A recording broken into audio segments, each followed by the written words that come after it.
Well, 680's Richard Southern joins us now. So, Richie, Sears Canada filed for creditor protection today, and what could be the beginning of the ending for the retailer. The chain announcing job cuts and store closures. So, the possible demise of Sears Canada could affect malls across the country. Sure could, and obviously not good news at all for the many employees affected. This could really impact the overall Canadian economy. So, Sears entering creditor protection today, Shauna, after years of dwindling sales. It announced some restructuring plans, so it's going to cut 2,900 jobs, and it's closing 59 locations. Let's look at a breakdown of those locations. So 20 full line, these are the main Sears Canada stores. 20 of them will be closed. None in the immediate Toronto area.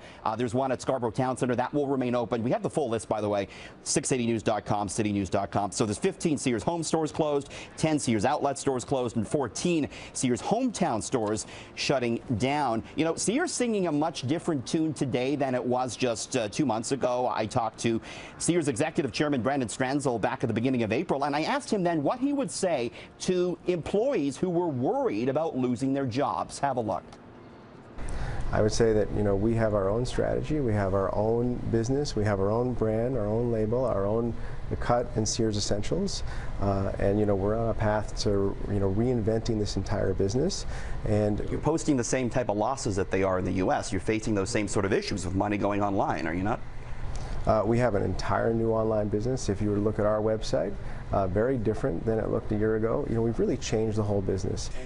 So that was then, and again today, Sears announcing almost 3,000 job cuts. Now, the company says it's hoping to emerge from this creditor protection, but its biggest asset is its real estate, and a lot of the experts I'm talking to feel that Sears will be forced to sell off its stores and basically liquidate its business. We'll have to see. The stock did not trade on Bay Street today. Shauna, Sears just the latest company to get upended by e-commerce. All right, Richie. Well, the so-called Oracle of Omaha has come to the rescue of a troubled Canadian mortgage lender, and in doing so may have prevented further carnage in the Toronto housing market. So tell us how that works. So Home Capital, this is a story we've been following closely. It's a mortgage lender in Canada, subprime one. So it lends to the people who can't maybe get a mortgage from the big Canadian banks. And there's been allegations of fraud, and people have been pulling their money out. And today, Warren Buffett from Berkshire Hathaway came to the rescue. He loaned them $2 billion, bought a 38% stake in Home Capital. The stock way up as a result. Berkshire, by the way, bought at $10 per share. The stock closed at 19, so they've already made money on this. And indeed, there was a concern that Home Capital could maybe drag the entire Toronto housing market down the tube. So the fact that the Oracle of Omaha, as they call him, Shauna, has made an investment in it is supporting, I think, the Toronto housing market on a whole, and it was good news for Bay Street today.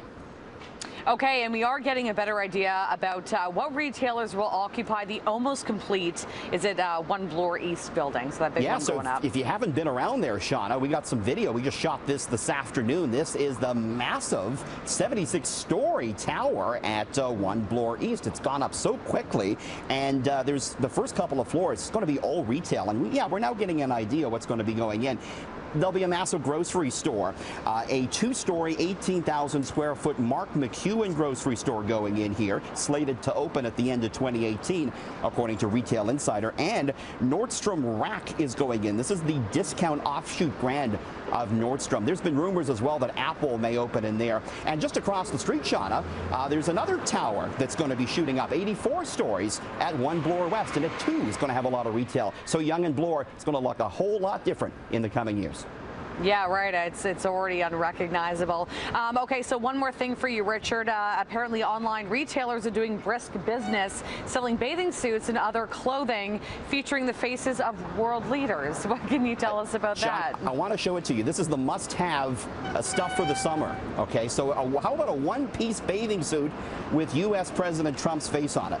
Okay, this is being sold by Beloved Shirts for $50 U.S., Shauna. Online retailer Get On Fleek is also selling a male romper with Kim Jong-un's mug on it. Oh, boy. $75 for that, or for a sweater with the North Korean leader's face plastered all over it. Believe it or not, Shauna, these companies say these items have been hot sellers. They can barely keep them in stock. Must-haves for the summer. Must-haves. I can see you in the Kim Jong-il one right now. Oh, you think? Kim Jong-un, yeah, right. It would be flattering to me, you think? I think so. Why not, Richie? You can pull it off for sure. I'm just as crazy as he is, right, Shauna? Absolutely. I do know you pretty well.